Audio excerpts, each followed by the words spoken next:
to all of you on the occasion of Dasara Puja. Let us see important MCQ of Settlement City. Class 12th History. It is generated by Jharkhand government.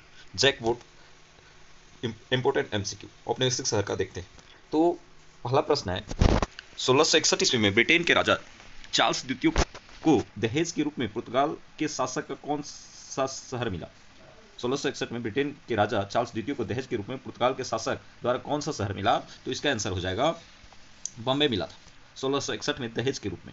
इसमें अंग्रेज के राजा Charles द्वितीय एवं पुर्तगाल राजकुमारी Catherine विग्रेंजा इन दोनों के बीच विवाह हुआ था और विग्रेंजा और दहेज के रूप में मुंबई शहर मिला था 1661 में।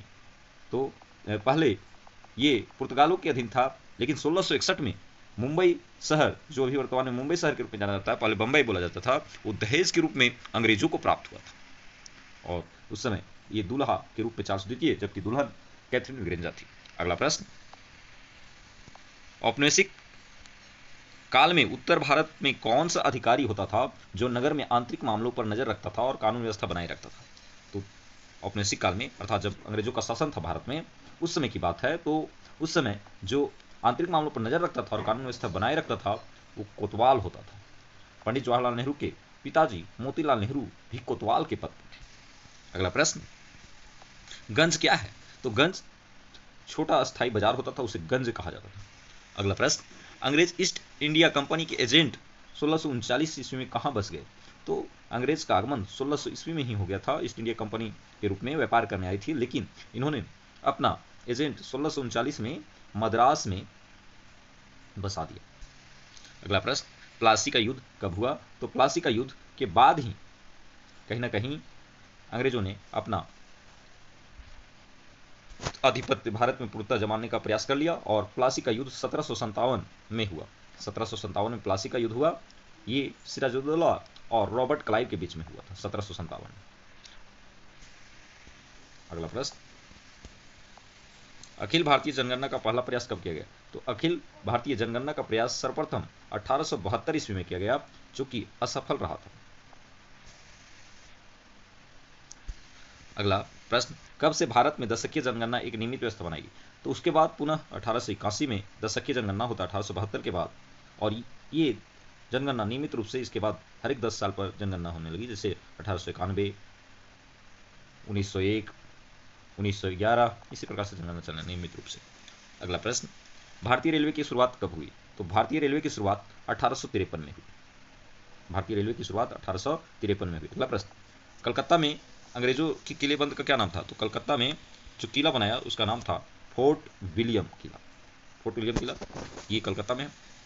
अगला प्रश्न, फोर्ट सेंट जॉर्ज की स्थापना कहाँ की गई? फोर्ट का अर्थ होता है किला, तो ये किला सेंट जॉर्ज मद्रास में बनाई गई थी।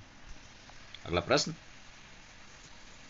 औपनिवेशिक भारत में स्टील उत्पादन कहाँ किया जाता था? तो जमशेदपुर का साक्ची, यहाँ स्टील उत्पादन होता था। इसका स्थापना 1907 में हुआ और यहाँ से स्टील का उत्पादन 1911, जबकि लोहे का उत्पादन यहाँ जमशेदपुर में 1914 से होना प्रारंभ हो गया।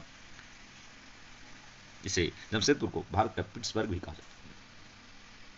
अगला प्रश्न, औपनिवेशिक भारत के किस शहर में चमड़ी की चीजें, ऊनी और सूती कपड़े बनते थे? तो औपनिवेशिक शहर भारत में वो औपनिवेशिक शहर जहाँ चमड़ों के लिए, चमड़ी की चीजें के लिए, ऊनी चीजें और सूती कपड़ों के लिए फेमस था, वो शहर था औपनिवेशिक काल में कानपुर। कानपुर जो शहर है औपनिवेशिक काल में चमड़ों के लिए और ऊनी सूती कपड़ों के लिए प्रसिद्ध था। अगला प्रश्न, अंग्रेज लोग किस मौसम को बीमारियां पैदा करने वाला मानते थे? तो अंग्रेज लोग गर्म मौसम को बीमारियां पैदा करने वाला मानते थे। चूंकि जो ब्रिटेन है वो ठंडी जलवायु वाला है और वहाँ की जलवायु यहाँ की अपेक्षा काफ़ी कम रहती है, गर्म नहीं होती है, तो यहाँ गर्म मौसम को ठीक नहीं मानते थे। इसलिए हिल स्टेशनों का, एस्टोरियम का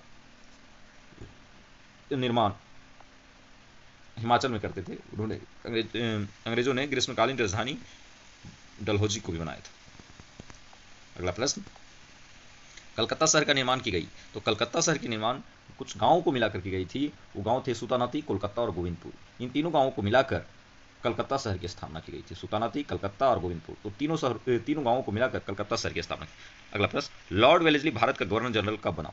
तो लॉर्ड वेलेस्ली भारत का गवर्नर जनरल 1798 में बना और इसी ने सहायक संधि की स्थापना की थी। सहायक संधि क्या था कि भारतीय राजाओं को अंग्रेज कुछ सैनिक दे देते थे और ये दावा करते थे कि इन सैनिकों के माध्यम से हम आपको सुरक्षा प्रदान करेंगे, बदले में आपको इन सैनिकों के खर्च का वहन उठाना पड़ेगा। धीरे धीरे उनकी टोली में अपने सैनिकों को बढ़ाते जाते थे और अंततः एक समय आता था कि भारतीय राजा उस सैनिक के खर्च को वहन नहीं कर पाते थे तो शर्त मुताबिक उन्हें कुछ क्षेत्र दे देना पड़ता था उन अंग्रेजों को। तो ये कहीं ना कहीं षड्यंत्र था भारत के राजाओं से राज्य छीनने का। सहायक संधि नाम का मात्र एक छलावा था भारतीय राजाओं के साथ, जिसे भारतीय राजा समझ नहीं पा रहे थे। अगला प्रश्न, ब्रिटेन के राजा जॉर्ज पंचम और उसकी पत्नी मैरी के स्वागत के लिए बनाया गया।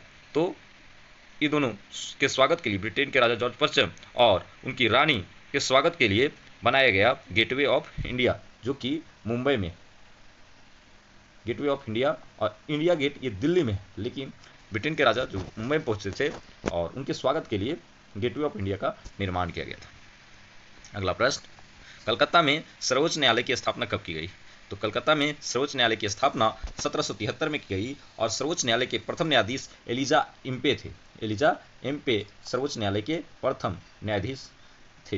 एलिजा इम्पे ये सर्वोच्च न्यायालय के प्रथम न्यायाधीश थे, एलिजा इम्पे। अगला, कलकत्ता की जगह दिल्ली को राजधानी कब बनाया गया?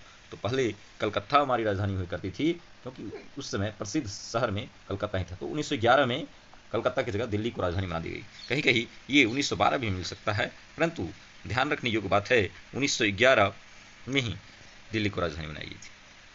अगला, किस वर्ष वास्को डी गामा भारत पहुंचा था? तो 1498 में भारत पहुंचा था। और किस बंदरगाह पर? तो आप इसे कमेंट में जवाब देंगे, किस बंदरगाह पर वास्को डी गामा भारत पहुंचा था। और जकोरी ने उसका बहुत से स्वागत किया था, इस बात को ध्यान रखेंगे। तो मिलते हैं अगले चैप्टर के साथ। अगर वीडियो अच्छा लगा तो जरूर से कमेंट करें, शेयर करें और अपना अनुभव जरूर साझा करें। इस चैनल को जरूर से जरूर सब्सक्राइब भी करें, लाइक भी करें। इसके लिए बहुत बहुत धन्यवाद।